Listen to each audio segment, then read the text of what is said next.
Hey everybody, this is Rydo and this is video game news for Friday, May 22nd, 2026. I am still desperately hoping to recover in a very slow recovery. So I'm gonna try and once again today rush through all of the news. We'll scroll down the 24-hour peak concurrent chart here. And then I probably won't even go through all the Steam games like I did in the last stream, which, yes, that does create a small number, but it's probably 10 to 30 games that weren't shown that were of any real potential relevance.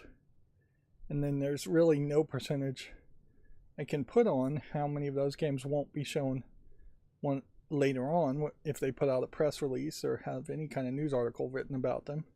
Which honestly, if a game never puts out a press release and never has a news article written about it that I see, then it is so immensely irrelevant.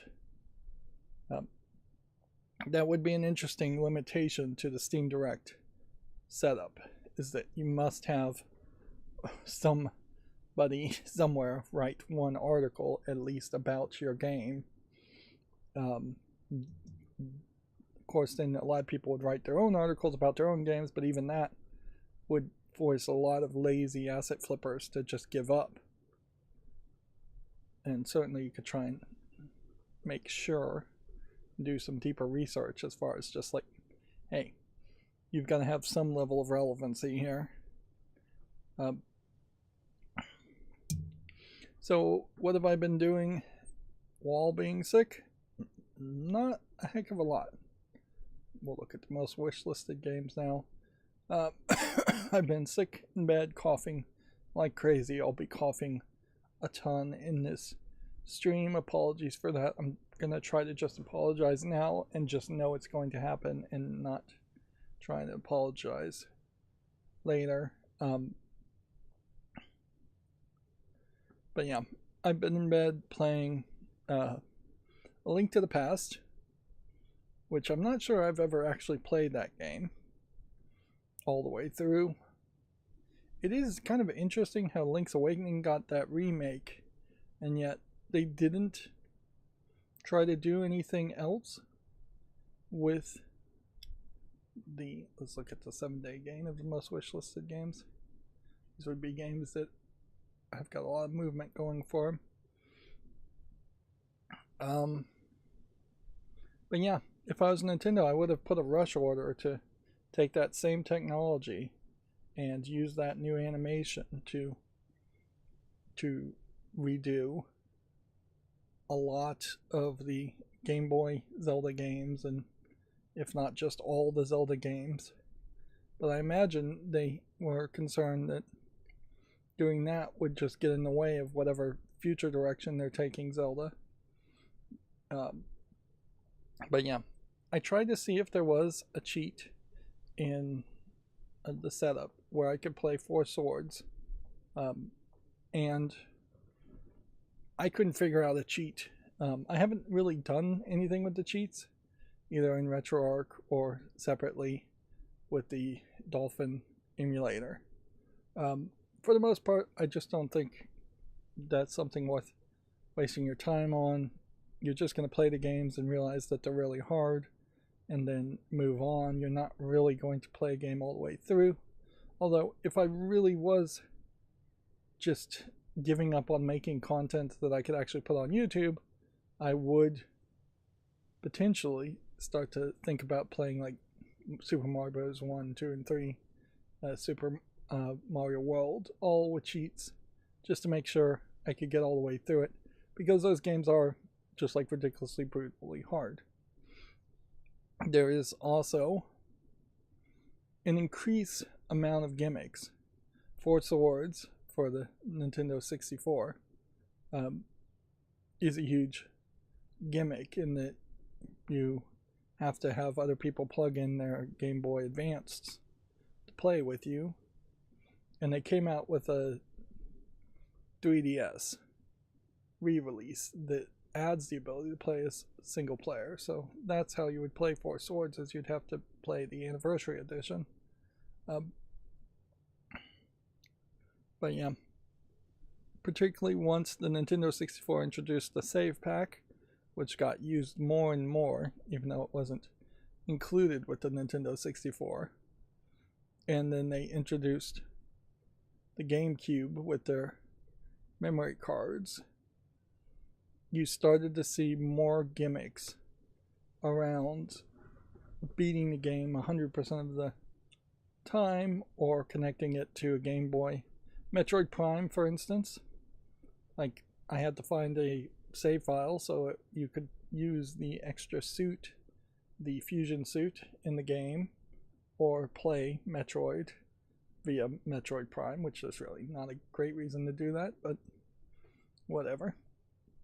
But in doing that, I also ended up downloading a 100% save file, and it does introduce an interesting thought for this collection, is that now that games really are more about their save files and less about save states that RetroArch and the emulators that RetroArch uses do.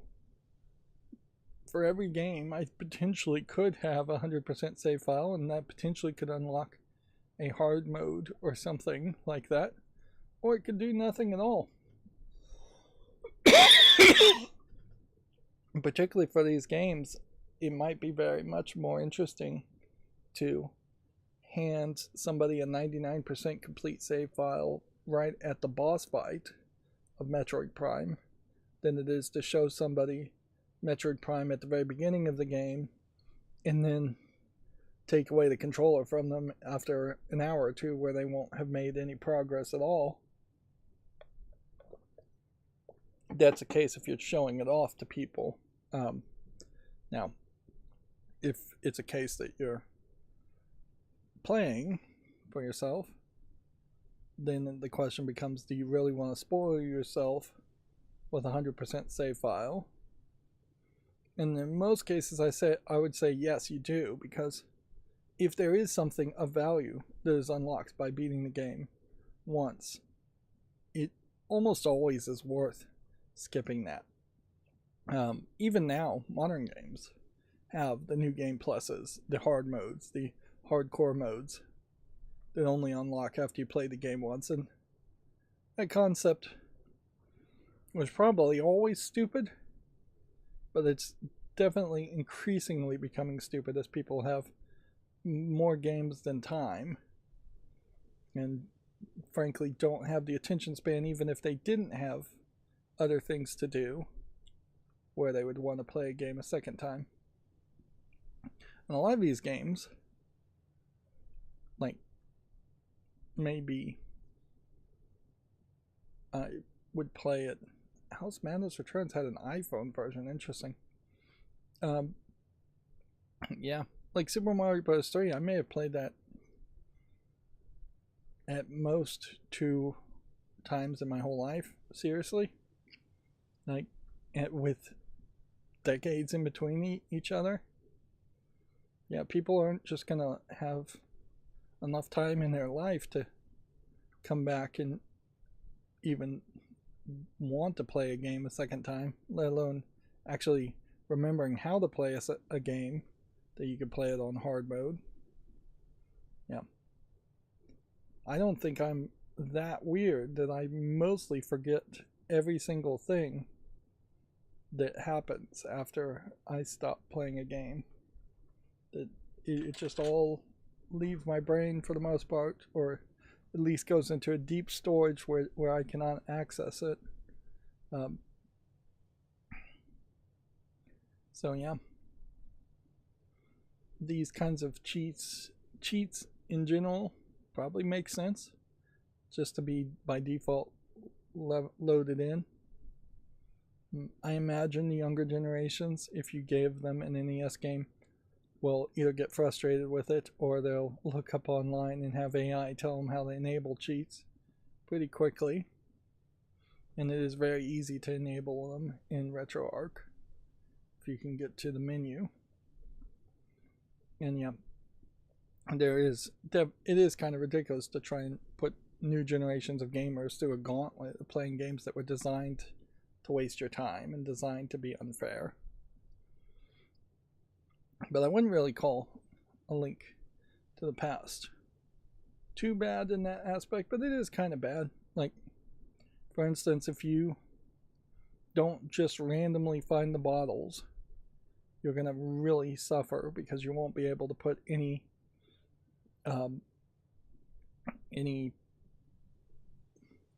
fairies in bottles to save you when you die, and you will die because you do just trade off damage very consistently. It's a dance back and forth of you take damage, you deliver damage, unlike modern games where if you're taking any damage at all, it's probably because you're playing particularly badly, or if you take damage, you have like a shield that just recharges.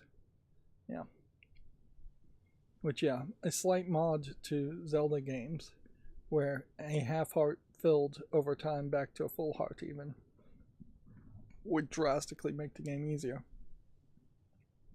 But also, there is a spell in A Link to the Past that heals you using magic, and I have made it, I believe, to the 6th castle after the first 3, and have not found that spell. So I am taking damage like crazy. And it does seem like you have probably an infinite amount of coins and rupees you can get, but there is also a possibility, I suspect, that something is going to want a lot of money. There is a fairy fountain where you can just throw money in it and increase the number of bombs and arrows you can hold, probably up to 99, if not all the way up to 255.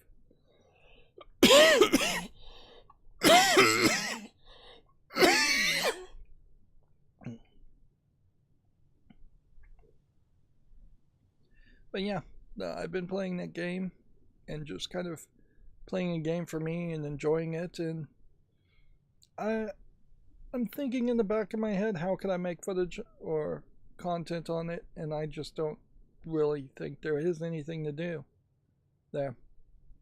Not without pissing off Nintendo, and last thing I need is Nintendo coming after my channel trying to delete it.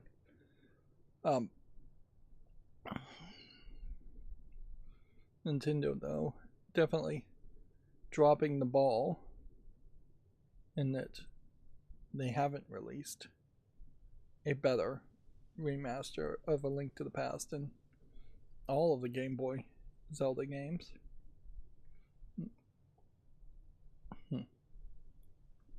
Really, they should have done a full remaster on the first Zelda game.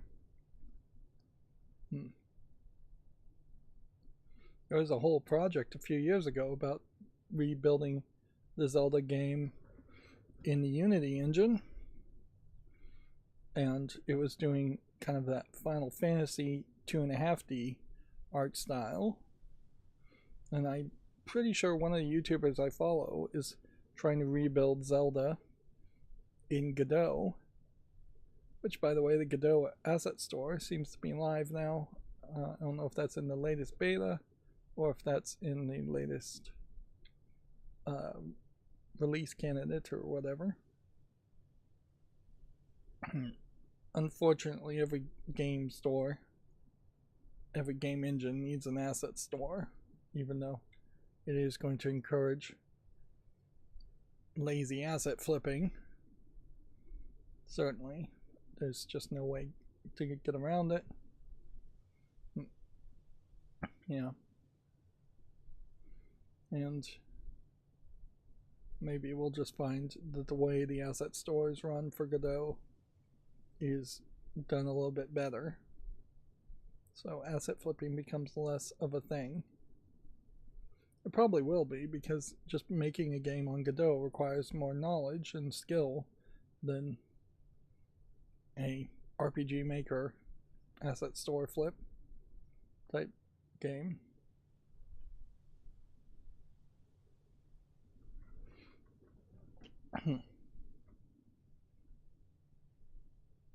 And have I been doing anything else? No. Before the last stream, I did watch a Hoarders where the hoarder couple, old man, old woman, were very much anti-government and conspiratorial, and yeah, it did get me thinking, certainly, that I bet about a third of those Hoarders episodes start out with somebody just carrying a sword or a gun and scaring them off their property. And I imagine that is what a lot of police encounters start off as. It's just, hey, there's a ton of hoarding going on, a ton of trash. I also think it's probably a case where the cities themselves are probably not doing a good enough job, that they are letting people have backyards in particular where it's in public view just full of trash. I mean, that tends not to happen overnight. And what's funny is the conspiratorial guy said that he believed the city is using drones to fly over people's houses and spy on them. And then they cut to the mayor going, the city does not implement the use of drones, which is true. I really believe that that's true. But it's also kind of inaccurate, because cities now, I don't know when this was recorded, totally hire companies that, well, they don't even have to hire the companies. The companies will fly drones and small aircraft over people's houses in the public airspace with proper flight plans, and they will film the roofs of entire neighborhoods, and then they will sell that data to every single government organization that wants to pay for it. So no, the city isn't hiring them to do it, but the city is almost certainly buying that information and getting probably a decent amount of information from it. So it's not even like paranoid. Maybe it was paranoid when that guy said it, but I mean, this is just standard known. All you have to do is go to a retail, a real estate site like Zillow, and look up an address. More than likely, there is going to be a picture from a rooftop there. Maybe not. Maybe Zillow's the wrong choice, but and if it isn't a case that they are flying over, which banks and certainly are flying over and getting that footage of the flyovers. But if for some reason they're not flying over, then there definitely are cars with cameras on them, like the Google Street View cars, that are driving around updating that data every few years. Not consistently, though. I wouldn't be surprised if the flyovers and the drones are much more frequently happening than the street view cars are, just because there's so many streets, and that gives you a much smaller amount of visual information when you're on the street. You're just seeing the front of like 4 or 5 houses in a picture, where you could be very high up and get the tops of dozens of houses. It's a little surprising that like the flight paths and just public transit airplanes aren't taking photos and supplementing their information that way.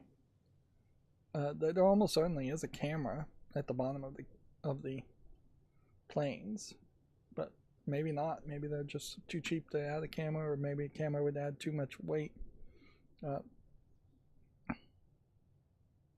But yeah,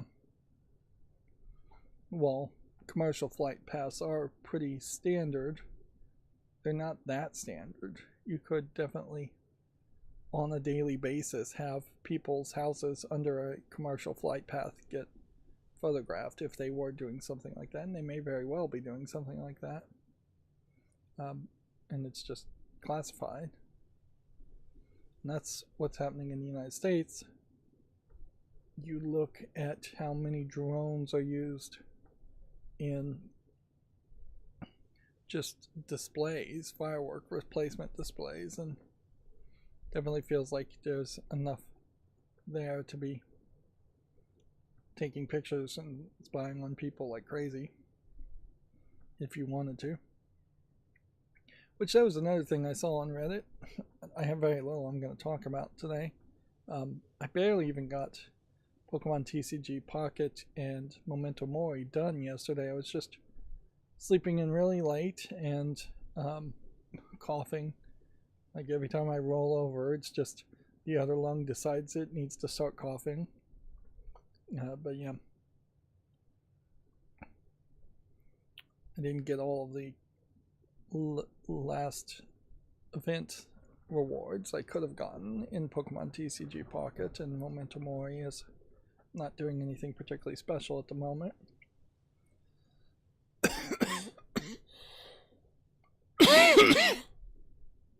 Anyways, I was saying there was a drone show that showed up, and it was the skull from He-Man.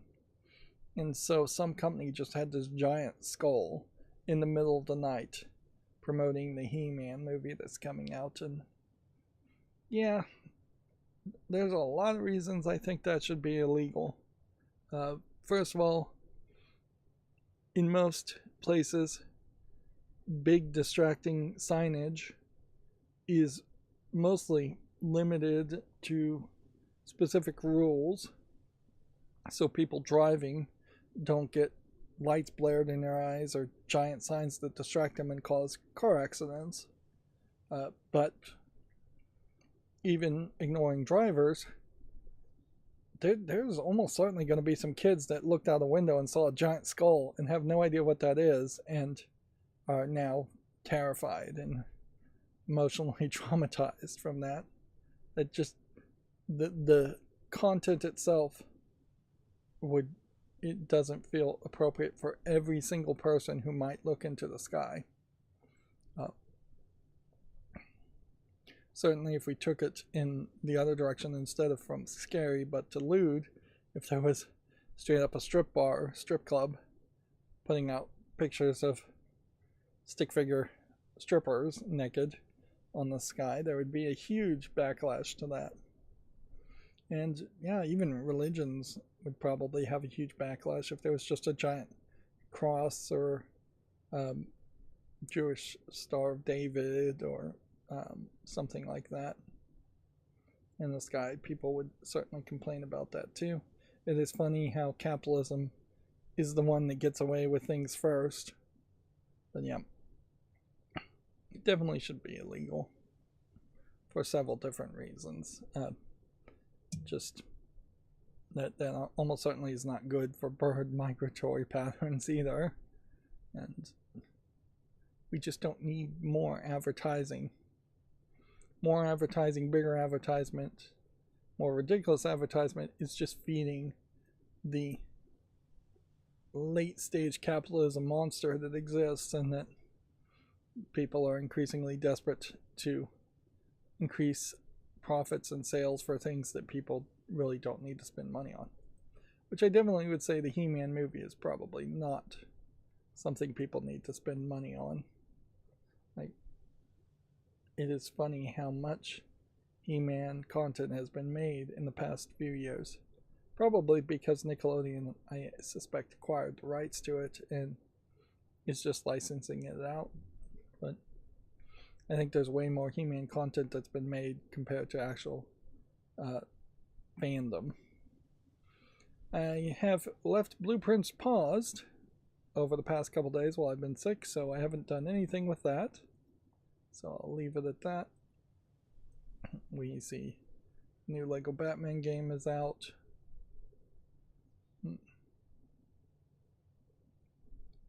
Yeah. I can't help but really feel like I was on the verge of making some progress as far as my cleaning and decluttering.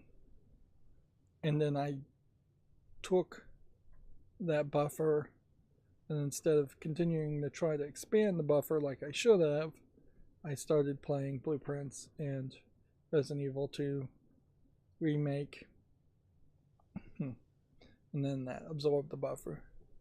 Which at a certain level I do want to play games, but I also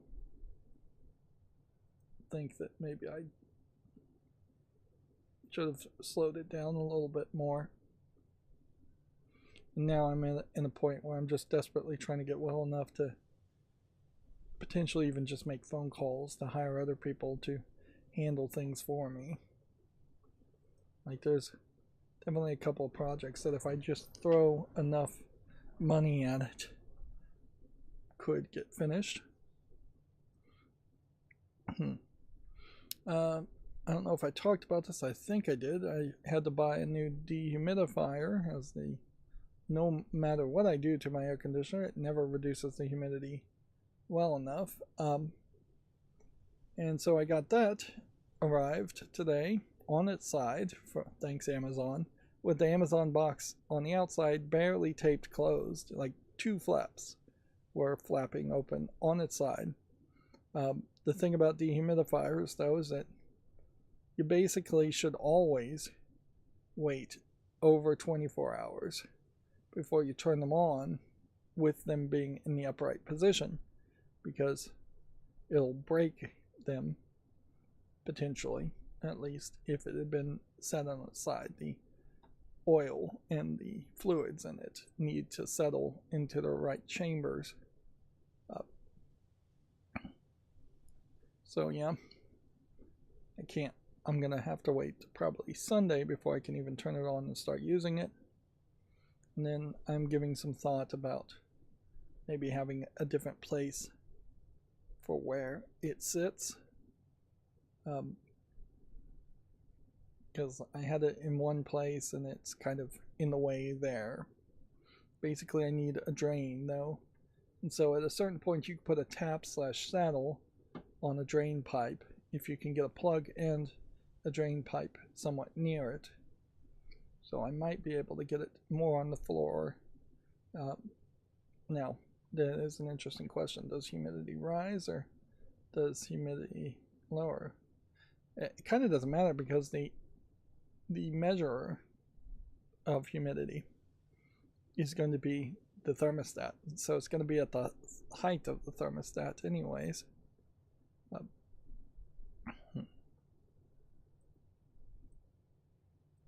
Right, this seems like more of a joke management simulation game than actual gambling. But yeah, I don't know if I would be particularly interested in that.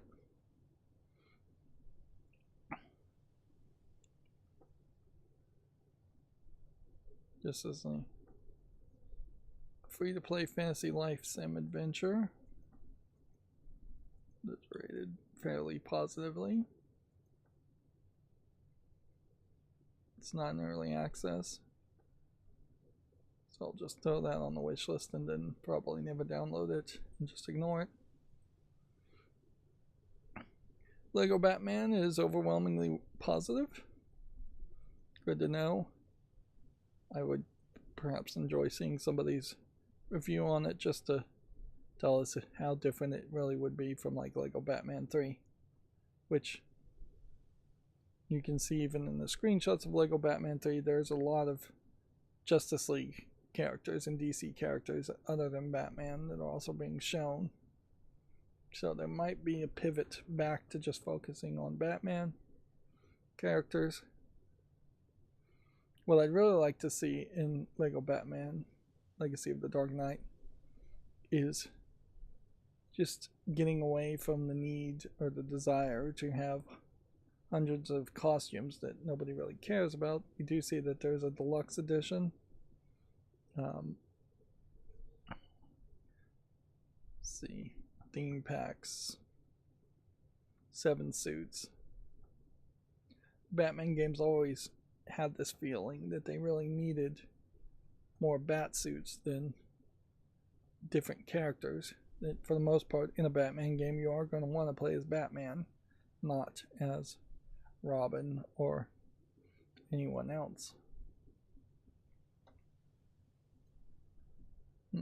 No Steam Deck refurbs, although I did enter a contest to potentially win a Steam Deck or $600.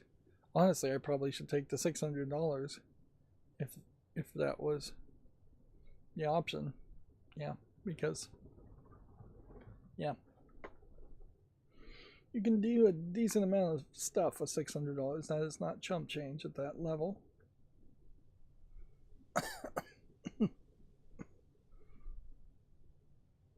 So I'm still really not having the same Steam Deck experience that people playing Steam games are having, obviously.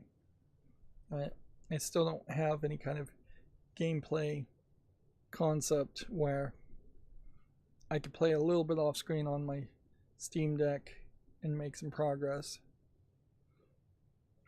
And then jump back to recording footage later. That would be a step. That would be definitely not a step, but a giant leap into not doing full long plays and editing things, which I'm not really anywhere close to something like that happening. And certainly, as you're sick, you start to think about you're getting older, you're getting sicker.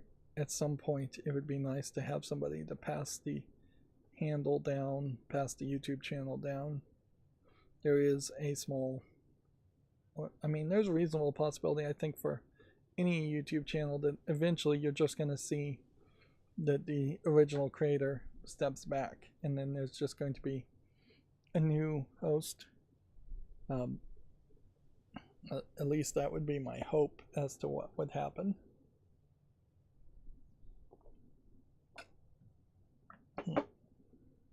But yeah, at a certain point, I don't know why anybody would want to take over my channel versus just making their own.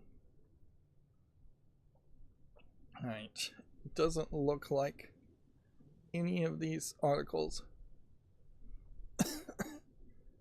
opened up. So let's see. Nintendo wants to produce 20 million Switch 2 consoles by March 2027 as production ramps up.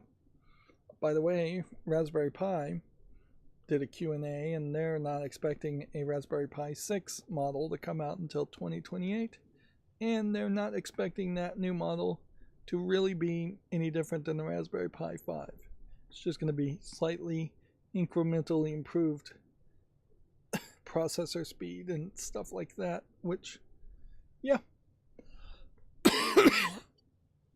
since the price keeps going up anyways, they probably need to remove components or find a way to have different models where components are not included.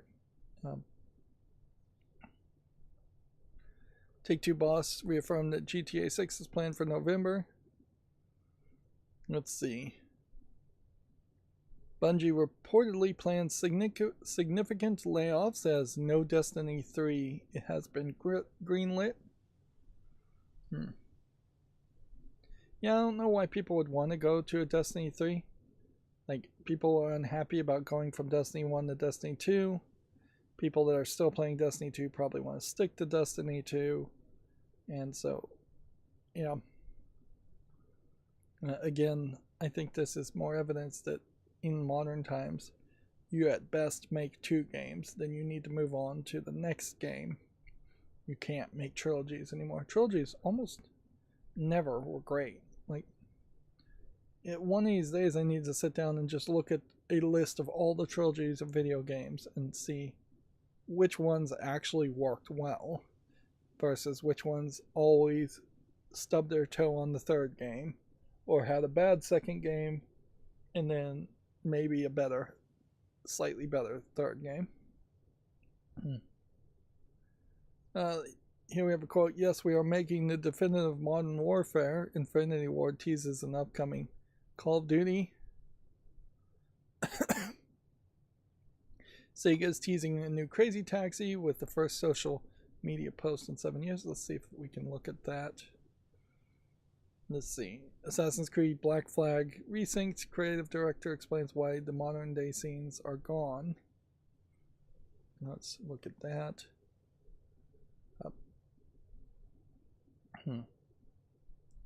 They put a video out and Reddit was talking about it where they very much cherry picked a very low setting clip of the original game in an area that had very little foliage and things to show in the first place. And so the original footage has a guy running around these small little island type things that are just sands, and there's one ship in the background and like one mountain in the background. Then they did that same shot with the remaster, and it is just completely overflowing with trees and foliage and better lighting and just modern technology that would make things look better. And the immediate thing I saw there is that there's nothing of substance that's been added because of that. You've taken a section of the game that would make it very easy to focus on what's important and made it more realistic and also more distracting and visually pretty and more visually demanding. And at a certain level, I like visual prettiness there, but you're not really improving the game aspect of the game. You're just improving the visuals of the game. And unfortunately, that has been the case for pretty much all remasters. I, again, would have to really struggle to think about what games added new gameplay mechanics or features or just control schemes to really improve it. The Resident Evil remakes certainly improved the control scheme quite a bit. No more tank controls, for instance. But yeah, a lot of remasters are surface level. And of course they're talking about Reddit, on Reddit, about how Ubisoft very potentially has like 10 new stupid ideas they're going to force upon you that they're not showing in the trailer. So they're trying to get you hyped, and then there'll be another shoe that will drop. Yeah, Bungie has confirmed it's ending Destiny 2 updates to focus on new games. So that pisses off the Destiny 2 fans. That seems like he would have foreshadowed that a little bit more and not just immediately announced it. Sony Interactive Entertainment trademarks break-in, which is that a phrase that really should be trademarked, even in the use of video games and interactive media? I mean, that seems pretty generic. Ahead of a State of Play showcase. Sony, of course, increasing pretty much all of its subscription services. Directly saying they're not bringing any single-player games to PC, Steam. And just continuously still not having enough tentpole games. Is already in the doghouse, by far, I think. In my doghouse and probably in most gamers' doghouses. So the State of Play, I imagine, is going to try and get people hyped with 2 to 3 new games being announced, and it probably will get a small percentage of gamers hyped about one of those 3 games. A French union accuses Quantic Dreams of catastrophic project management over Spellcasters Chronicles shutdown. Okay. It's interesting how that might actually have some legal basis in France. In the United States, I think you can be as catastrophic of a project manager as you want to be.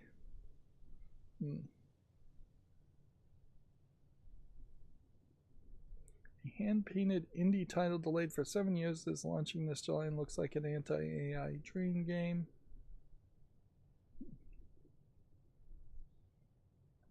The award-winning Scottish comedian Limmy reacts to his tribute in Lego Batman Legacy of the Dark. That's made my day.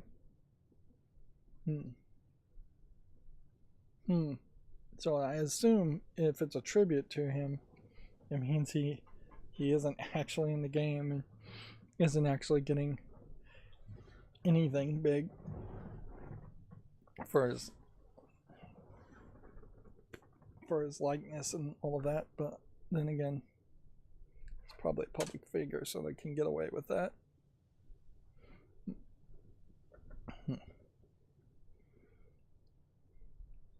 See.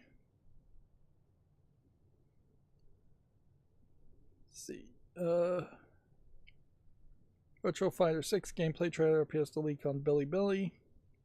Ubisoft's working on a new Assassin's Creed, Far Cry, and Ghost Recon, and the first playable Gen AI experience. Capcom says AI is not for creating art, but to unlock the potential of creators. I don't know if there's a great way to find a difference there.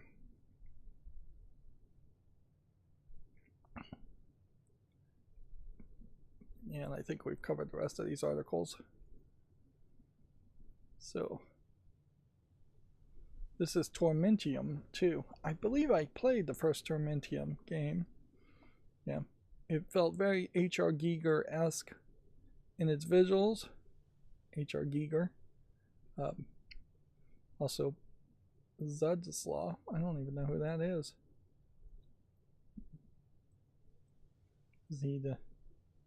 Does he have similar art? So, I will. Yeah, he does. Alright, I'll look at that later. The problem, though, with Tormentium 2 is Tormentium 1. In that it was a point-and-click adventure game, and while the visuals were intriguing, the logic behind it, I think, was a little rough, and it caused me to get kind of a bad ending, and it just didn't really follow a lot of logic. Weirdly, there is actually a H.R. Giger game that was made a long time ago that I probably would like to play. It definitely also feels like there's, as it is true for most H.R. Giger art, a level of lewdness in the games too. Which, yeah, in modern times, I'm not sure if I would be able to actually cover a game like this. It is probably not surprising that it took them that long. Yeah, if we scroll down here and go to more like this, we won't even see the Tormentium 1.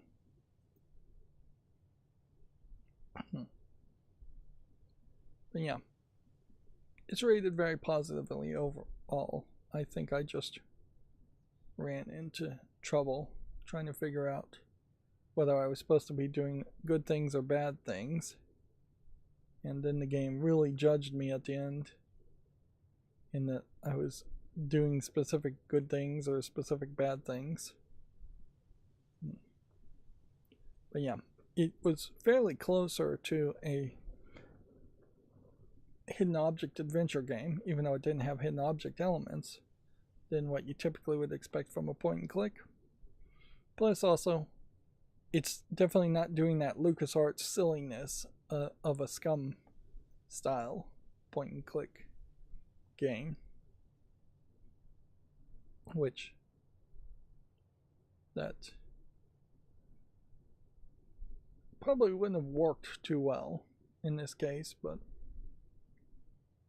it might have been better.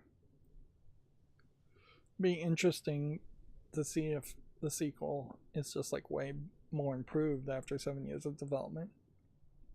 Has been kind of a consistent problem with a lot of point and click adventure games, though, is that there's a lot of people who have made them recently, but they really just haven't had the skill or put in the time and effort to make sure those puzzles make absolute sense to almost everyone who's going to play it and follow a logic both inside the game and outside in the real world, not just really random moon logic dumb puzzles.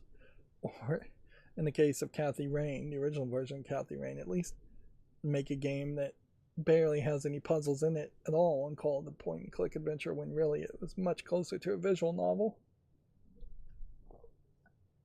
At which point, if you evaluate it like a visual novel, I didn't even really like the story that much.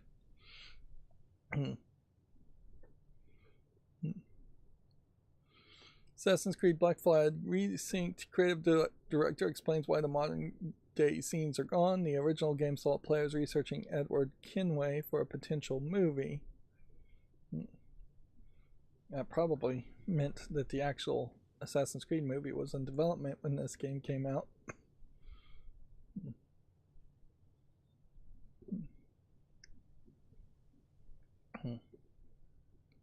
It may be jarring to keep them in the game when compared to how the modern day element is handled in the rest of the series currently, which is, I think, very minimal. I'm not sure there is a modern day element at all in like Odyssey and Origins. They say they're doing it like Assassin's Creed Shadows.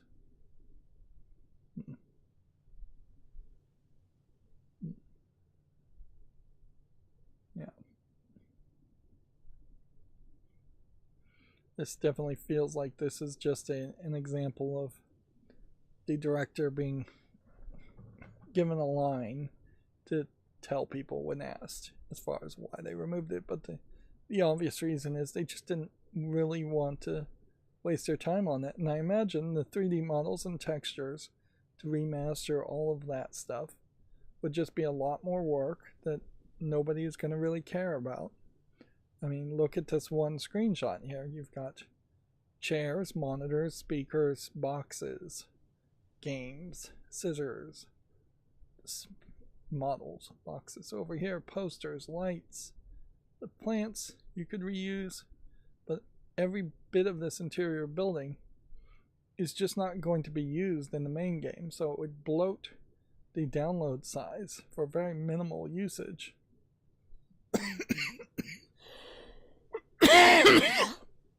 And as they are pushing up to higher resolutions, every single 3D model is going to just take more shaders and more space and more storage. And most importantly, it's going to require an artist to upscale everything, or an AI more than likely to upscale everything. And then Sega was teasing Crazy Taxi in its first social media post in 7 years. Let's just see what it looks like. Yeah, that's not showing much. That might be an indication of what level of realism they're going for. It definitely doesn't look like the bright and colorful Crazy Taxi, even the logo is bright and colorful, of the past. And I just kind of question whether there still is a demand, or whether we're going to create a new demand for driving games where you are driving recklessly, breaking the law, but not going as far as the GTA game where you're stealing cars and running over people intentionally, but also certainly not going as straight as a simulation game where you're just driving as a taxi. Yeah, it'll be interesting to see if Uber and Lyft get mentioned as far as these kinds of private taxi services that now exist, and whether there is a audience that really even wants to play this game, and whether that audience would even be Lyft drivers and Uber drivers. Moving on to the Gamatsu articles. Arknight's Infield version Sketches of the Lost Heirlooms launches June 5th. Again, I'm not going to try and go into huge details today. I am still very sick, so I'm just going to get worse and worse as I go on. Monopoly Star Wars Heroes vs. Villains has been delayed to June 30th. Okay. I would be surprised if this is the first Monopoly game that's actually good. Interestingly, it's being published by Ubisoft and being made by Behavior Interactive, not Hasbro directly. Which at a certain level, maybe it is just wiser if Hasbro just licenses out Monopoly as much as it does, or if not, maybe way more even. Kid Bash Super Legend launches in early 2027 for consoles and PC. I have no idea what this game actually is. Looks almost like a Mega Man inspired clone. Yeah, that's what I would lean towards thinking it is.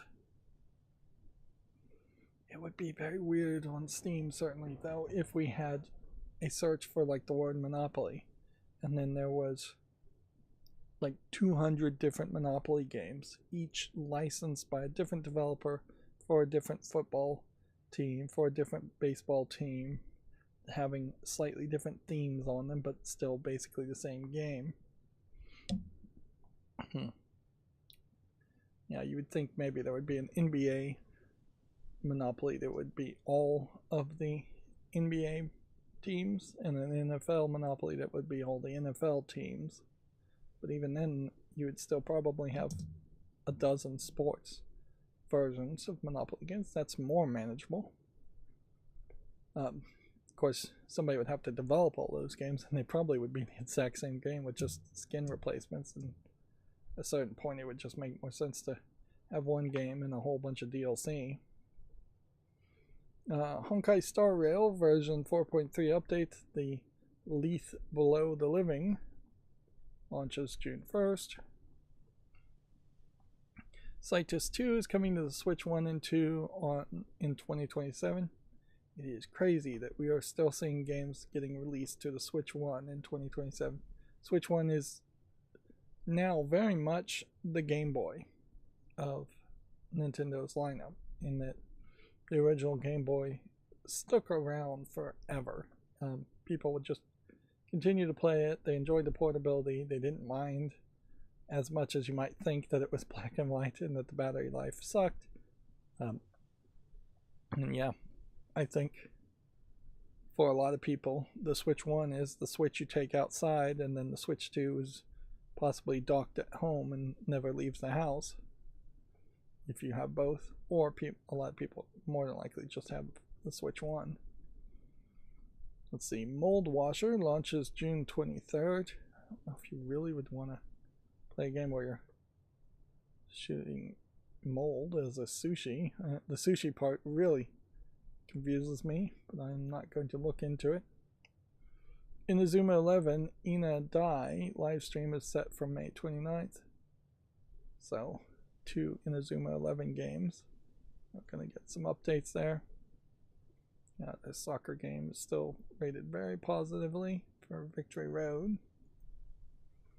The Adventures of Elliot, the Millennium Tales, details the age of building. If you want to check that out on Gamatsu. Opus Prism Peak is coming to the PS5 in 2026. Yeah, every time I see this game now, I'm just shocked that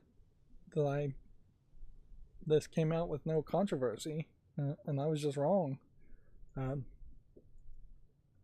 guess it perhaps is an indication that you can't just cancel games now based on a few screenshots without actually playing it. And I would assume there's just enough of a story here that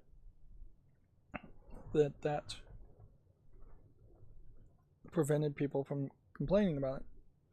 On the other hand, it might also be because it's part of a weirder series of games called Opus that seem to have completely different characters and seem to play and look completely different. So, fourth game in a series almost certainly protects your game from criticism quite a bit. Whereas if this was the first game in the series, then people might have tried to complain more about it. And some fake claims. But yeah.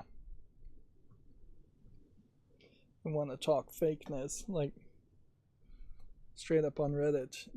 Yesterday they were talking about a person that definitely, I was seeing a footage that definitely looked like somebody was wearing a fake mask and pretending to be someone else on a Fox News interview. Of course, I wasn't actually watching Fox News, so I don't know if any of that source material is real. And then the next day, definitely watching an AI thing that is totally made up, which was a very gross video, and I don't know why people would even have uploaded something like that to make it to the front page. Yeah, I didn't even bother to watch past the first few seconds. But yeah.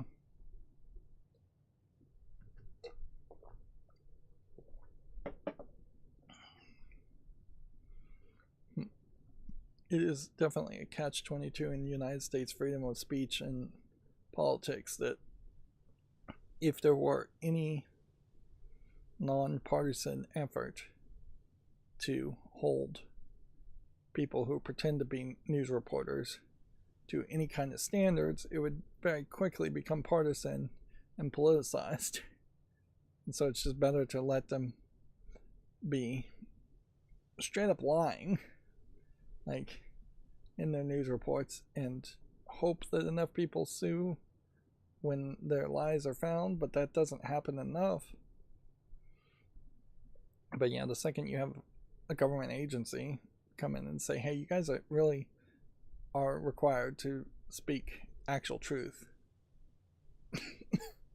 that goes down too fast the path of censorship.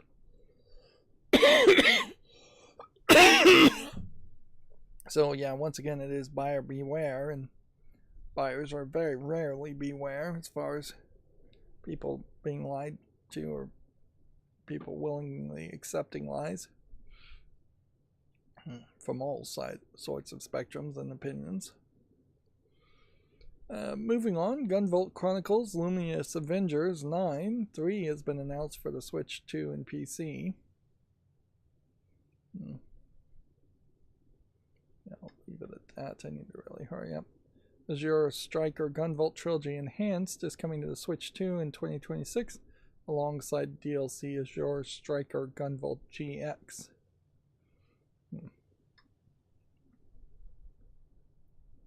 You can see it's mostly positive on Steam as a game.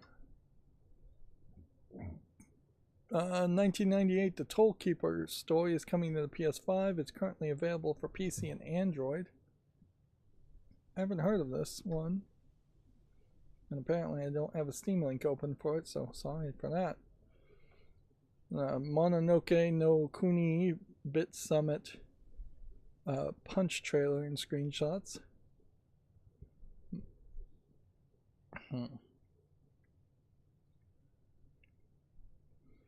That I believe would translate, and here's my level of Japanese understanding, as proper name Mononoke, the king, kunai. Yeah. Which maybe is the name of the dog, if I was to guess.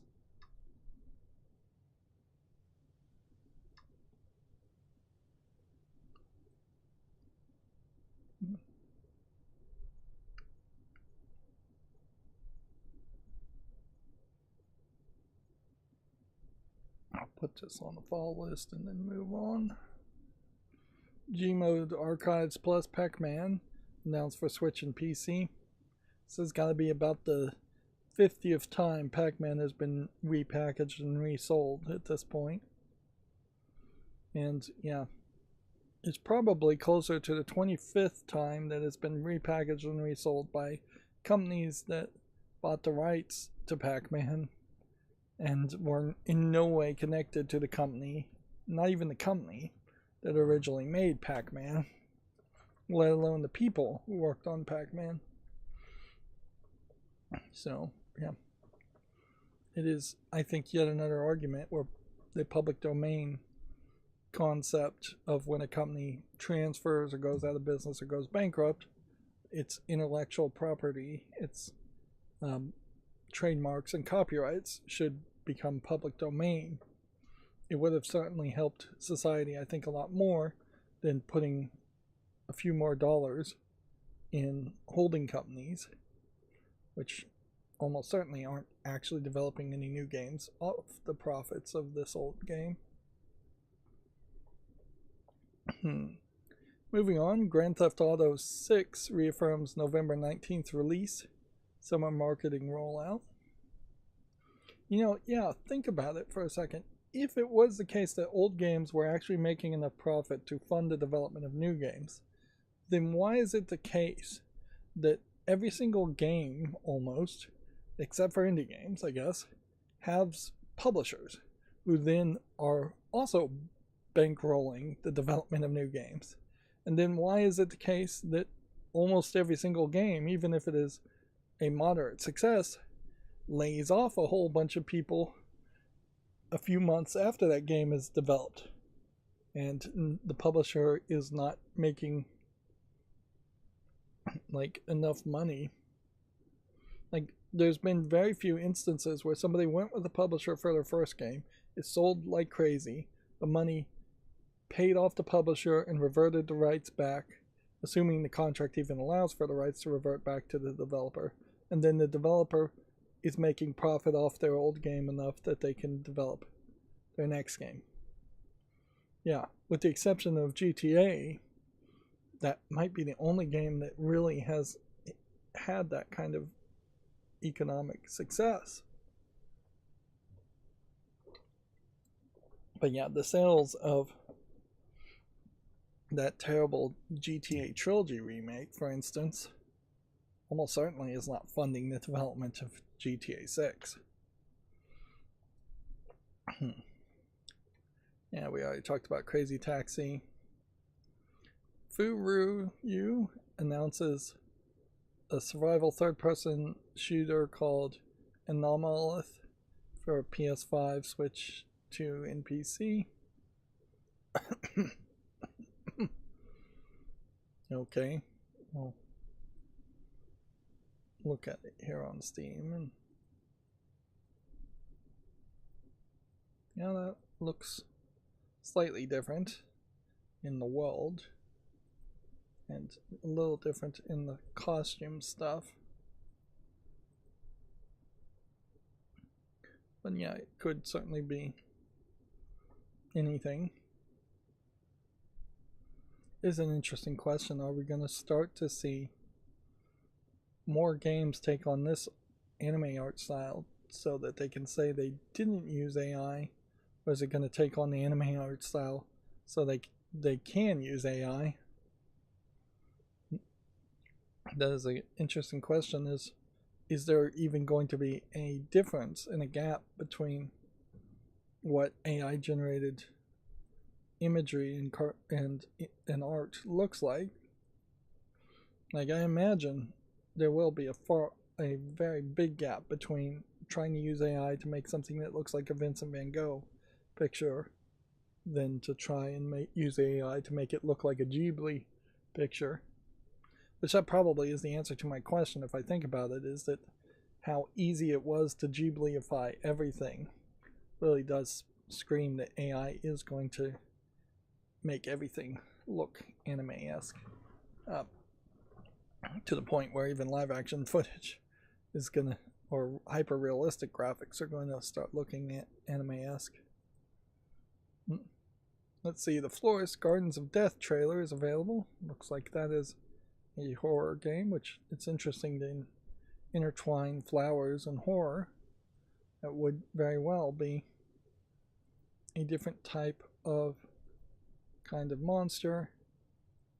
Not too far away from like the clickers in Last of Us, but Last of Us isn't making any new games, and yeah, they didn't really focus on the clickers that much. Destiny 2's final live service content update launches June 9th. Our focus towards a new beginning for Bungie, where we will begin work incubating our next games. Now, Bungie, I believe, is independent of Microsoft.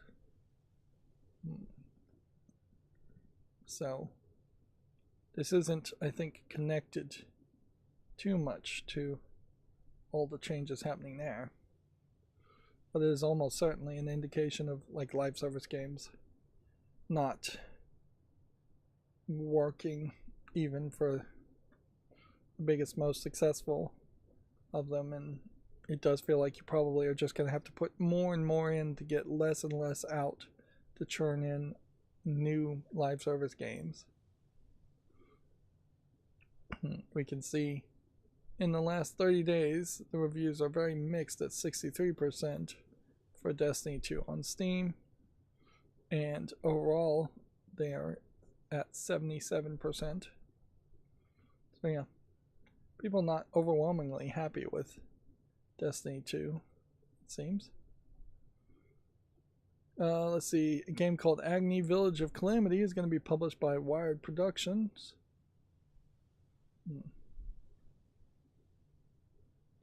Yeah, this really looks like a horror game.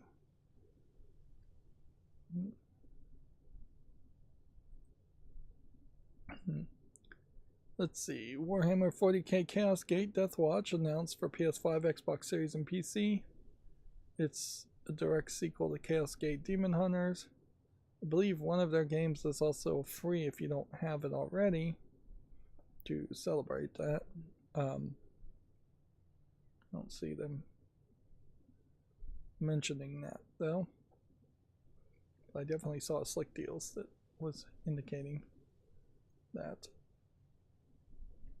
One of the things I'm realizing I need to do while I'm sick too is just be much quicker and more planned out on when I'm going to take like aspirin, acetaminophen, and allergy pills. In particular for me, I think that's allergy pills while asleep makes a lot of sense. And then be very careful on the acetaminophen. Just one pill every 12 hours or so is all I think I really need. Just enough to take the edge off. I've never been a big prescription pill or any kind of drug user, so I've been pretty straight edge. But yeah, if I'm sore and in pain, I might as well do it instead of just staying sore and in pain. 2D action platformer Warhammer Age of Sigmar Deathmaster has been announced for modern consoles and PC.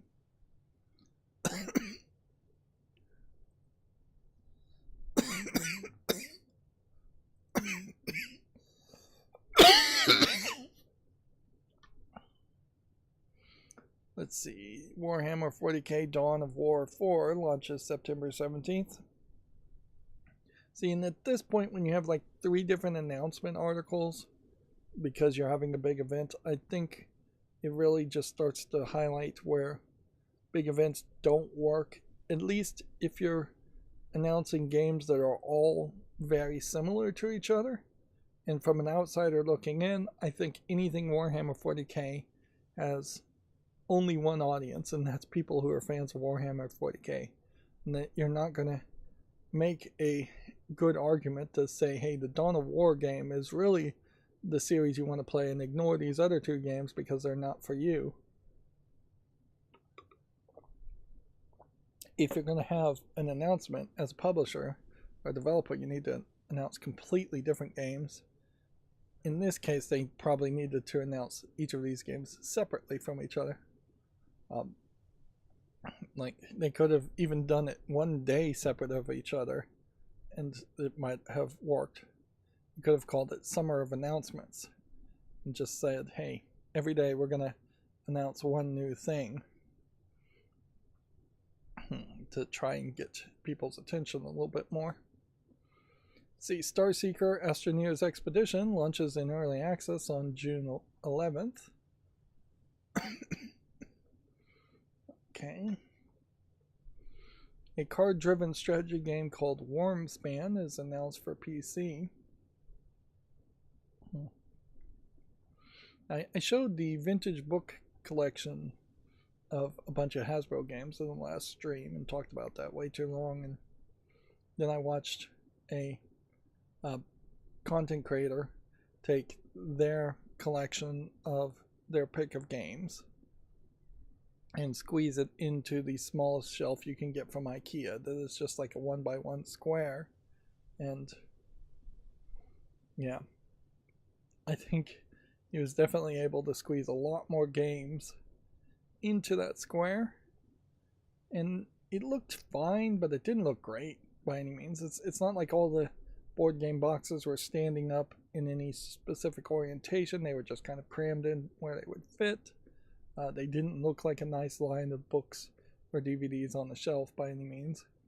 But in fairness, the only board game shelf that I've ever seen that feels like it would actually work well as a board game shelf is one where you have individual shelves for every single board game, because you don't want anything stacked on top of each other if you just want to pull that one thing out and not accidentally drop the box above it and have a whole bunch of pieces fall on the floor. So yeah, you just need a more fit for purpose type of bookshelf for board games, or at least some modifications to your shelves that add more shelving.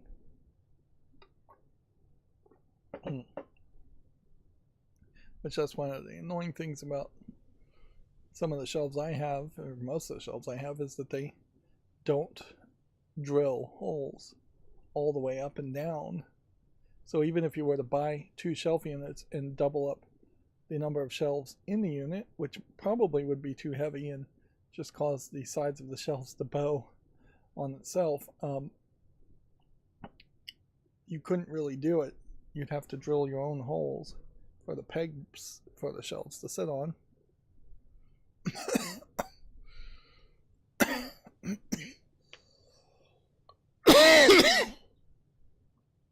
Moving on. Golf with Your Friends 2 Bumper Station Course Trailer. Yeah. Certainly I'm thinking it's just like, it is kind of ridiculous how often I get these coughs and they last for very long, and I know, I'm pretty sure I know what causes them, so I'm not really concerned. But for normal people who don't know, if you had a cough for 2 or 3 days or flu-like symptoms, you really are supposed to go to a doctor.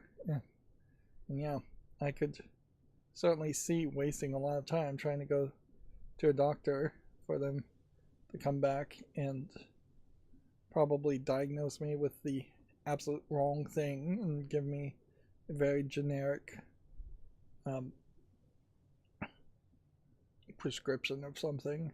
I would bet probably like stronger cough syrup, and that'd be about it. Maybe a antibacterial or antiviral thing.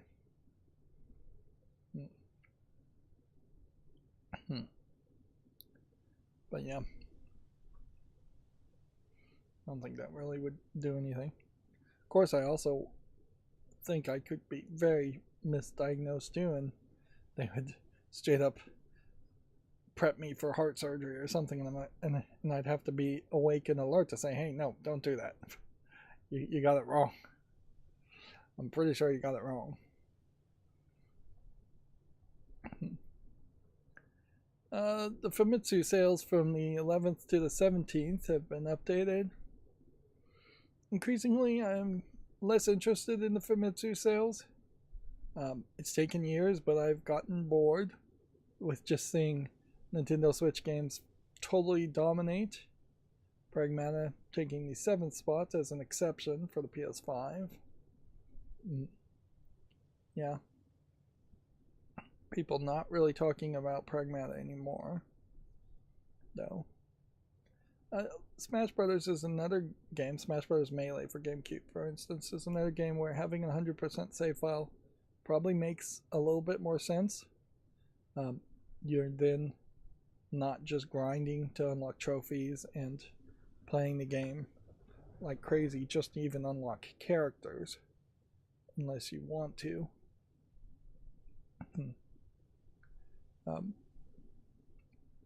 And yeah, for like Mario Kart and things like that, I don't know if all of the tracks and everything are unlocked without a save file, depending on the version of Mario Kart.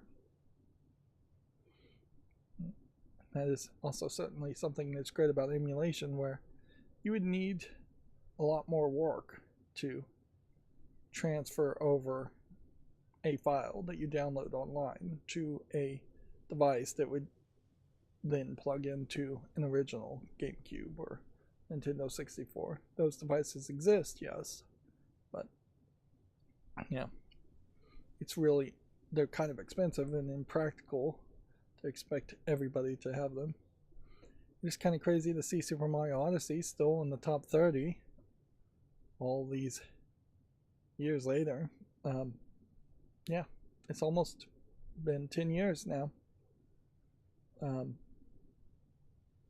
Yeah, and that 10 years felt like it flew by for me, certainly. Switch hardware still dominating like crazy. Xbox hardware not changing, which is unsurprising. That would be the really interesting announcement from Xbox, is if the new person in charge actually showed any interest in the Asian markets and Japan in particular. A leaked Virtual Fighter Crossroads developer diary appears online, which, okay, this might very well be viral marketing. Subnautica's early access sales have topped 4 million. You can see it's rated very positively here. I'll leave it on the fault list until it comes out of early access. Echoes of Aincrad Sword Art Online system trailer is available if you want to watch that. Still waiting for that to actually release. Sony Interactive trademarks break-in update. It might be a rebranding of Fair Games.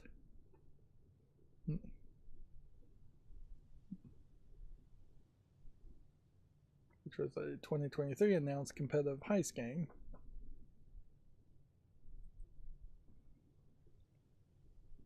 A Pokemon Trading Card Pocket game, or Trading Card Game Pocket expansion Paradox Drive launches May 27th. So yeah, I guess these are the Pokemon that turn into motorcycles for the first time being added. Okay. I don't know how that's going to affect the card games, but I imagine it will just be more feature creep. There's a ton of feature creep in the Pokemon card game.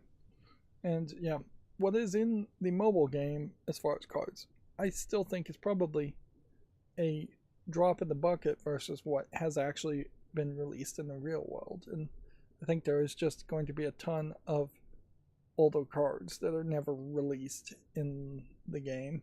But yeah, I think that you had that same problem really with like Magic the Gathering Arena too.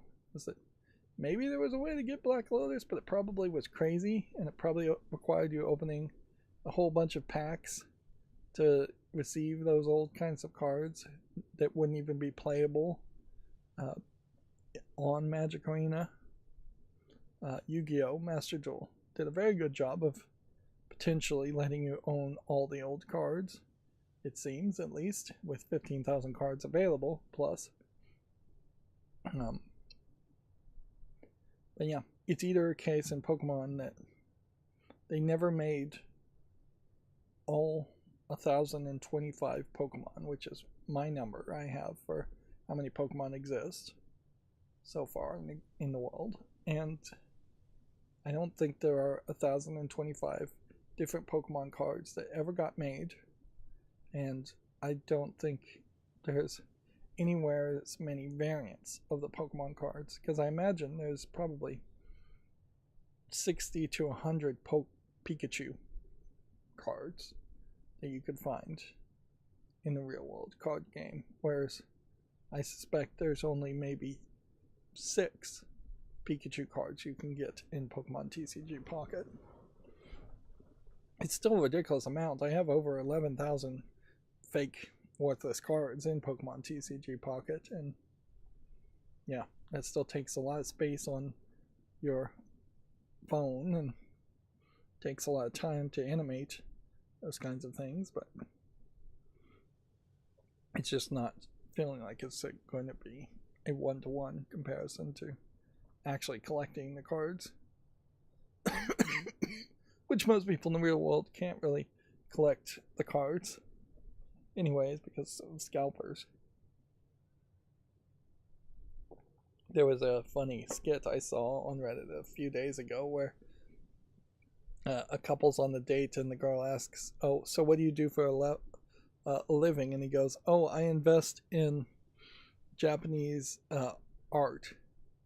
And she goes, "Oh, wow, tell me about that." And he goes, "You want to try?" No. And she goes, no, I don't know it. And he says, "Come on, you'll be fine." And then it flash cuts to both of them opening a bunch of Pikachu, not Pikachu, but Pokemon trading card packs. And so he's just like a collector of Pokemon cards, and that's his investing in Japanese art. And the girl's like, "Wait, what are we doing?" Which, yeah. Even if you were really investing in art in another country, that would be very dangerous. Very open to being scammed there. Because, like, there would be all kinds of reasons why, even if you legitimately purchased art in a different country, the country may very well not allow it to leave the country. I don't think I actually read that headline, but whatever. Hopetown gameplay teaser trailer, investigation and publishing mechanics detailed. Okay. Unreal 2 Back on Tracks launches June 11th. Seems to be well received in early access.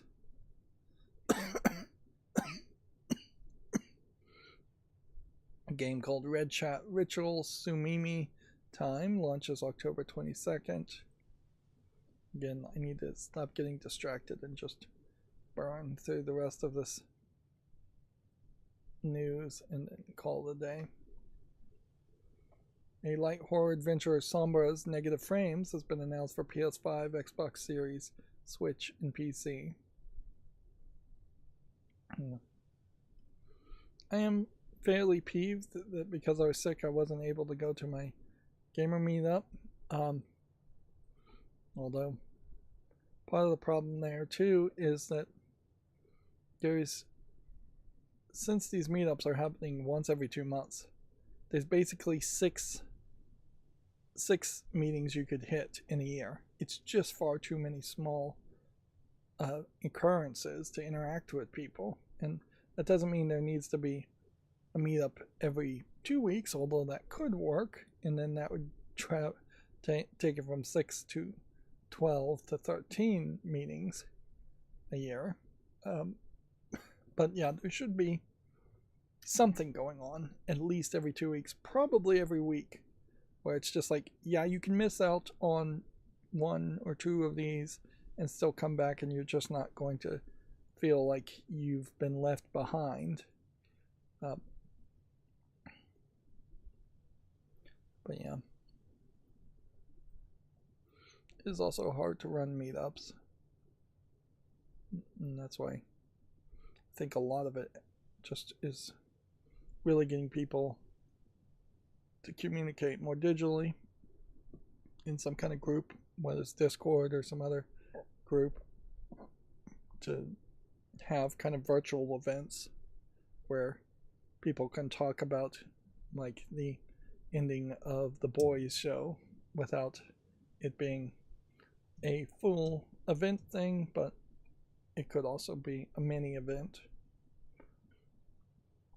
You certainly see in churches and generally sports that every Saturday or every Sunday is scheduled, and you're just knowing that you can do something every one of those 2 days, or every Wednesday is scheduled. Churches in particular, if you want to be there every day of the week, most churches will allow you to do it. But yeah, you really have to push that hard to really maintain a relationship.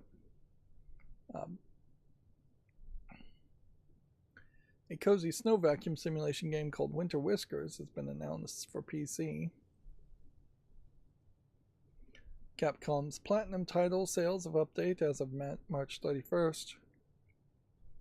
Resident Evil Requiem, 6.9 million units sold. That game also not really being talked about, while still being relatively recent.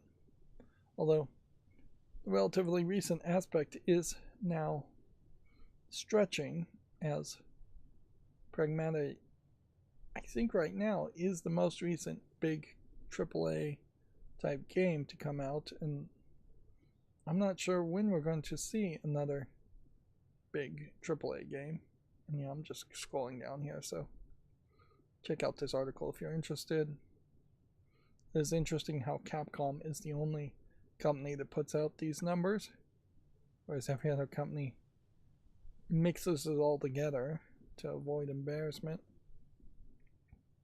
And certainly some of these releases from like 2005, the PlayStation 2 version of Resident Evil 4, are showing numbers from a previous generation of gamers, where 2 million sales, even for a AAA game, would have been overwhelmingly successful.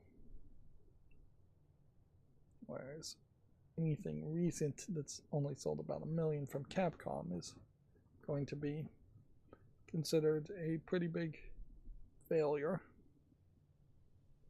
And obviously PlayStation 2 games are not in production, so you can't buy new copies of those. Alright, we got another RPG Maker update. Apparently RPG Maker U2U for PC is announced. Worlds of depth made with feeling, they're saying. Yeah, I'll believe it when I see actual final products made with it that don't just feel like RPG Maker asset flip garbage. Inherently, how long is this going to be? A minute? Gotcha Games is a weird title for a developer that's not actually making gacha games, which gacha is spelled Gacha. But yeah, you can see here that the drag and drop interface is being very emphasized as to how to make a world, an environment, and place models. At no point, though, did they pop up any code to perhaps procedurally generate any of the landscape, or pop up any code to actually control how the characters control, or what the gameplay mechanic might be. So yeah, what they just showed you there is a 3D modeling software pretending to be a game engine. And yeah, there is nothing impressive there at all. In fact, there's nothing even creative being added by the person dragging and dropping those models, because I am assuming those models were made for them by someone else. And the placement of models can only be so creative, and I wouldn't give it much credit because of that. The classic style strategy RPG Tactics Wanderer has been announced for PC. RPG Maker is very much AI laziness and AI slop before AI slop existed. And unfortunately, it does delude a lot of crazy people into thinking that they can be good game developers when really what they're doing is wasting your time learning software that will never be good enough to make any other kinds of game or even a good RPG game. If RPG Maker was good, you would see at least the big AAA RPG games from Japan using it, and they just don't. They all have probably Unity, sometimes even Unreal that they use instead. Wandering Sword for PS5 has been delayed to January 21st, 2027, alongside the Xbox Series, Switch 2, and Switch versions. Right. I don't think Wandering Sword caught my attention either. Yeah, I just don't think I would want to see pixely martial arts games, if that's what really this even is. Someone mentioned that Jackie Chan Adventures cartoon, and yeah, that's one I hadn't thought of in a while. I mean, that was a very video game premise. You had the 12 signs of the Zodiac, I think, in talismans, and yeah, you could certainly see a video game where you're collecting talisman powers like a Mega Man game.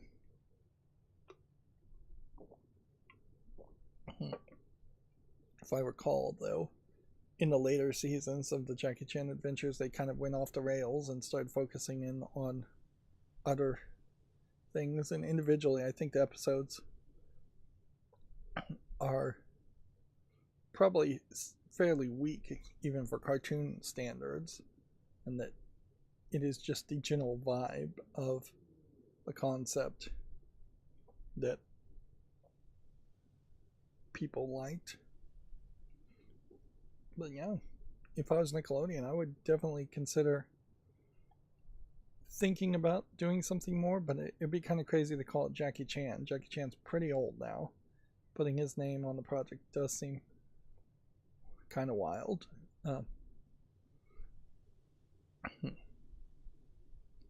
Let's see. Moving on. Again, I'm getting sidetracked and rambling. 2D pixel art boss rush game Rubinite launches July 23rd.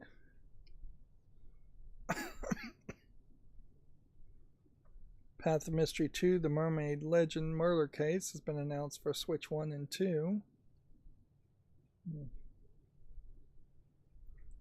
Alright, that's going to bring us to gaming on Linux. You can drill, craft, and blast your way through the demo of Viridian Expanse.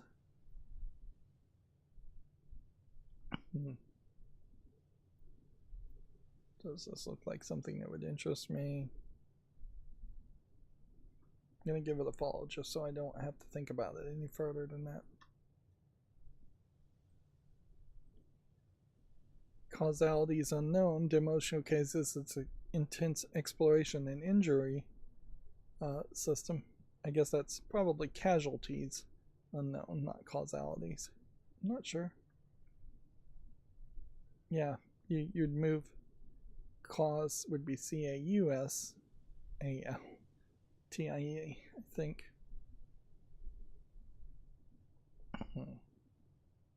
So something that I would care about? No, I don't think so.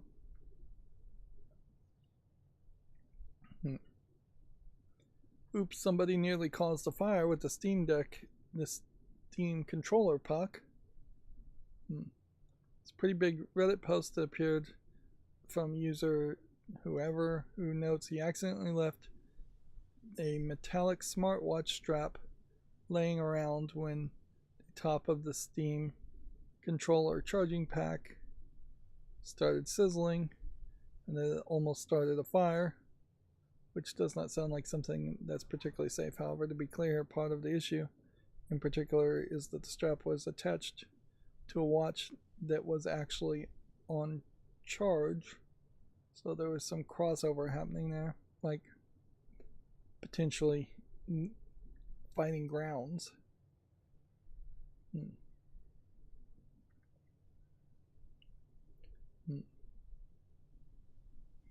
So yeah, magnet here, grab something metal. The metal was grounding to a secondary charger, is my assumption, and they were fighting.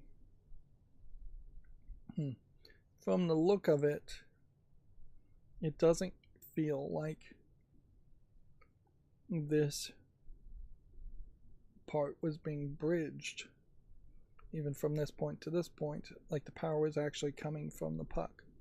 If anything, if you look at the picture, it's not even plugged in, so it feels like it's very possibly the watch's fault completely. And I don't know why the watch would be charging or even grounding the wristband.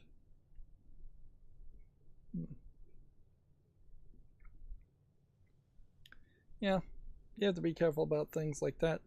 I would say maybe the puck internally needed some kind of short circuit protection that was a little bit better than that, but there's usually a way you can bypass any kind of short circuit protection.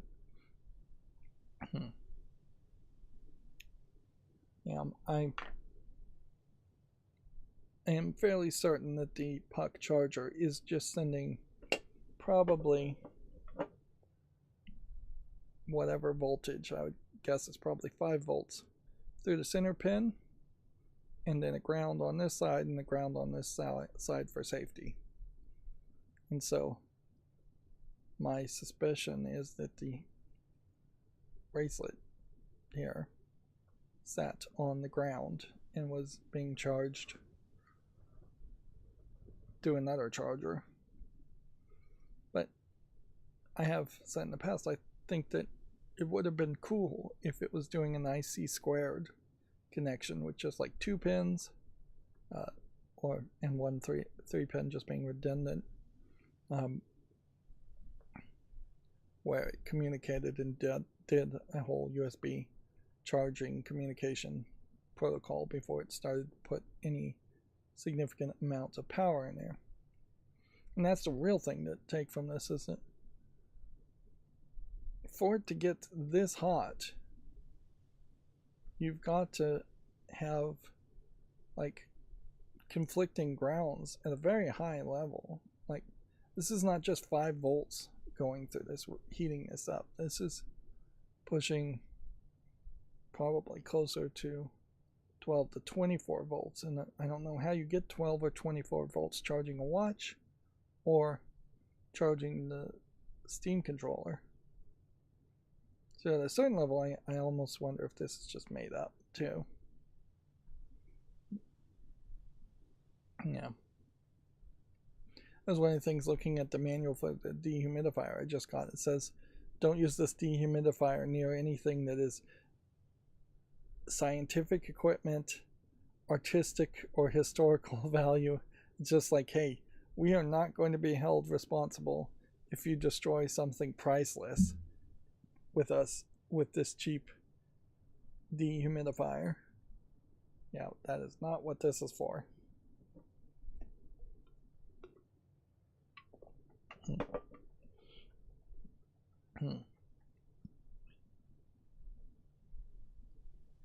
Let's see. Valve attempts to get the New York loot box lawsuit dismissed as people, quote, enjoy surprises. Okay. I imagine there's probably a little bit more to that 42-page memo than that. But, yeah. I think at a certain level, there's some BS in the New York loot box lawsuit, but there's some real reality to it too. And snipping loot boxes in the bud now will prevent a whole new generation of games just overflowing with loot boxes, which there are a lot of games like that. Of course, the economy may reduce the number of loot boxes in games in general, just as people are less and less willing to spend money on them. Let's see. SN Operator from Epilogue brings these Super NES carts to modern PCs and is now up for order. So yeah, this is another $72 type of equipment that you would use to download and back up your Super NES games. When you go back to Super NES games, and maybe even a couple of NES games, there are some cartridges that had batteries in them, that had save files in them, that you might be able to take the save files out of the memory from the cartridge themselves. But the majority of NES games did not have batteries in them and did not have any kind of save file system and would just be password based. And the majority of Super NES games, I think, didn't have save files, or if they did have save files, it just wouldn't really be necessary to have 100% complete save files loaded into those games. Particularly for these 3rd and 4th generation consoles and everything before then, save states make a lot more sense to just have a RetroArch emulator save state load in instead of a save file. And save states make a lot of sense even when your game does have a save file system, because often the save file system will load you to the beginning of a dungeon or something like that, where a save state will save you right at the boss fight when you're about to die, and you can just load over and over again until you win. Again, really expensive, and you can't really expect it to get any cheaper. This is a great example of how technology is not future-proof, and Nintendo was definitely not trying to make a technology that would be future-thinking. If they were, then at least NES games would have plugged in the Super NESs, and that didn't happen by default. Was there ever even an adapter? I don't think there was.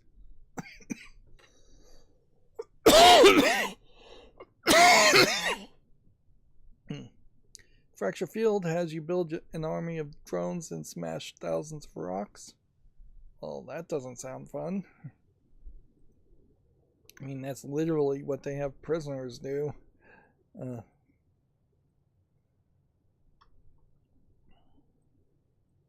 want to just kind of hurry here.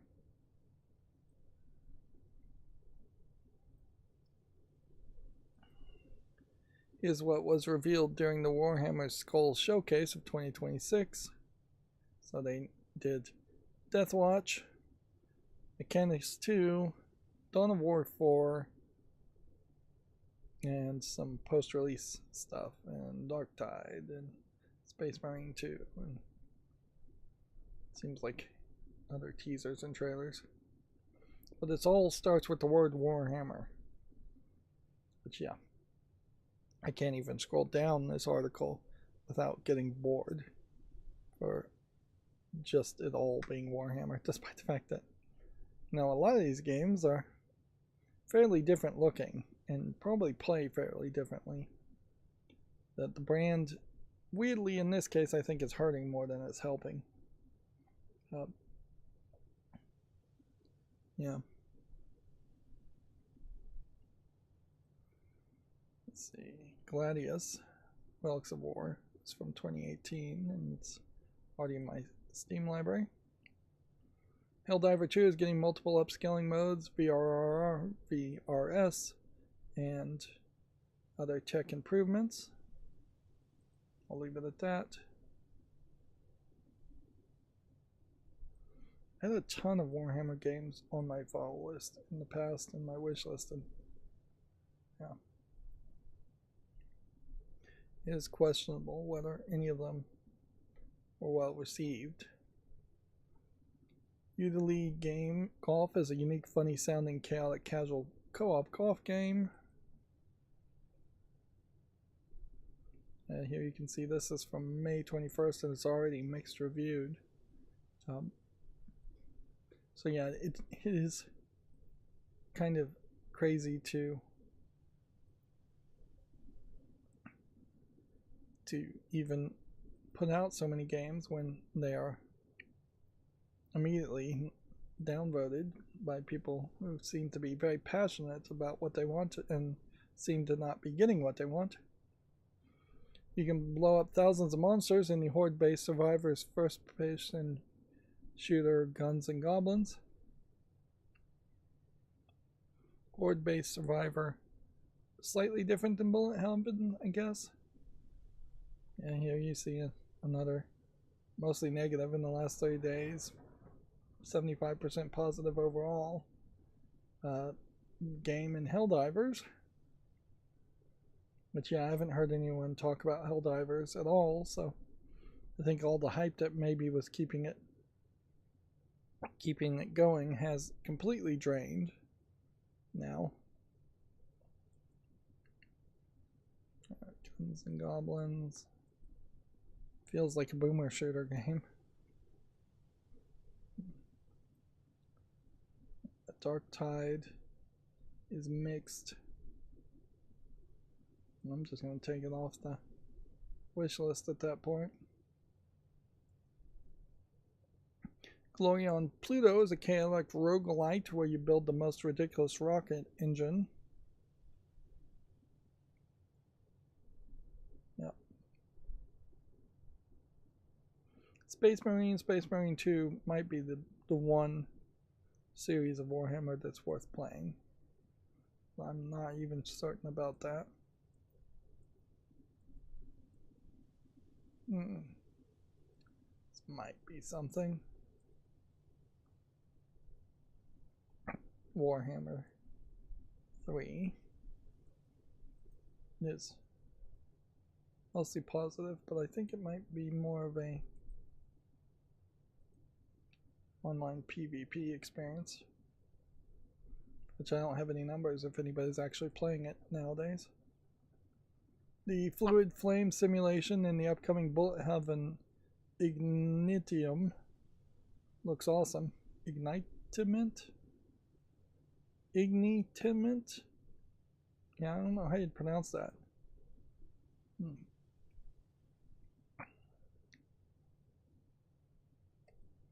You can see how Warhammer is just overwhelming everything.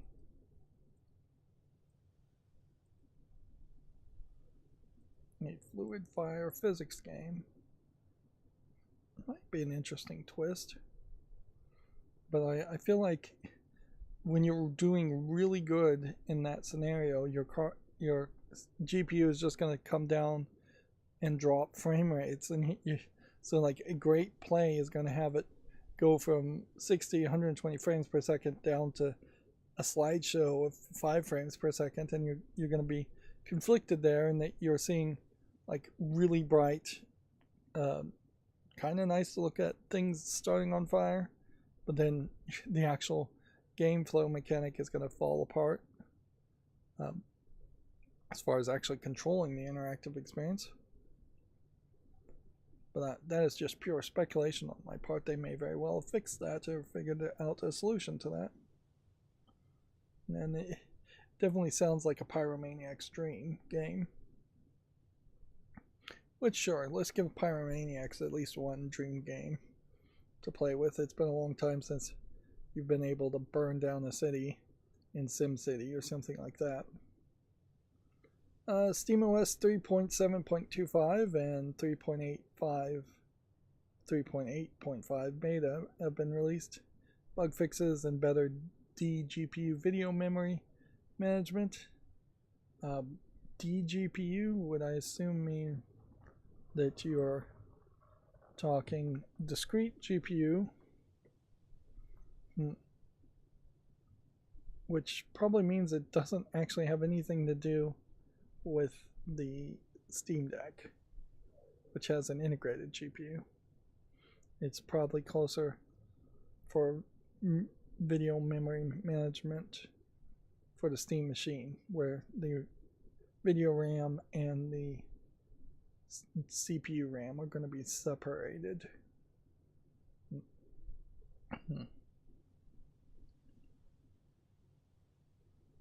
Improvements to memory management on discrete GPU platforms is an important one. While Valve ships SteamOS Linux on the Steam Deck in the upcoming Steam Machine and Steam Frame, improvements like this make it more ready to run on traditional desktop PCs with bigger discrete GPUs. Yeah, we still are very far away from the point where you even could easily install SteamOS on a computer you built. And it's very far away from the point where I would suggest doing that versus either using Bazzite or, if you want to chase trends, I guess caching, although I haven't heard people really even talking about caching lately either. Yeah, is there anything else I even want to mention here? One of the updates on the Steam Deck I've noticed is that if you hold down the power button, you don't get the prompt to go to desktop mode anymore. You have to hit the Steam button, pick up the left bar, then go down the power to switch to desktop mode. So it does feel like they are also just trying to de-emphasize desktop mode, although maybe that was always the case and I just didn't realize it. They've updated the Arch system base, that's a big one too. Just newer software overall. Less in these updates about fixing specific games, although there's still a little bit of that.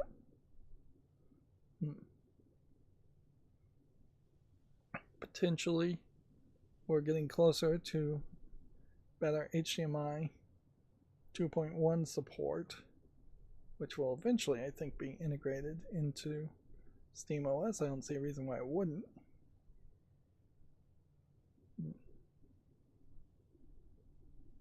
I still have a problem on my Steam Deck right now where if I hit the power button and I'm in the Emulation Station desktop app on the desktop, it crashes the app basically and struggles. I think that's probably because there's some translations going on between frame buffer stuff being done by Emulation Station, although I'm not sure that this version of Emulation Station is actually using frame buffer and more modern Wayland compositing stuff. Frame buffer is the simplistic version of how you would draw things on the screen, and when you were talking RetroPie, which nobody has talked about RetroPie in years now, or any kind of successor to it, there's just nowhere for it to go, really. But yeah, on the RetroPie running a Raspberry Pi, the graphics card was so weak that using frame buffer was the way to get the video to actually appear instead of using Wayland. There basically was no desktop mode in RetroPie. It was a DOS. It was like a DOS game where you would just launch the game directly from DOS and you wouldn't load in Windows 95 and use DirectX to display visuals as the closest comparison, and even that comparison means absolutely nothing to most people. Let's see, Proton Experimental gets fixes for Forza Horizon 4, 5, and 6 plus other games. Alright, so the good news here, as we go into the GameDeveloper.com articles, is that I'm feeling fairly okay today. And I'm going to take the win and still not go through all the new games on Steam. But I don't think I am going to exhaust myself later on off screen going through all the new games as much as I did on Wednesday. Fingers crossed, I'll be in really good shape on Monday. By Monday, hopefully. But yeah, you never know. This could go on for a very long time. And all I can really do is try and take it easy. At some point here, I've got a lot of Zelda games I could go through if I really ended up doing that or Metroid Prime games I could go through if I was really going to do that. And then that'll be something fun that I can do one last time before I get too old to be able to have the time to play those kinds of games. They're too busy. So yeah, Subnautica 2 hit 4 million sales. Take-Two has expanded its earning $8 billion in fiscal year of 27 thanks to Grand Theft Auto 6. They expect to earn $8 billion in fiscal year of 2027. I'm surprised that at some point here we are well, I guess I won't be surprised. I suspect at some point we'll have Take-Two literally try to do a IPO and go public.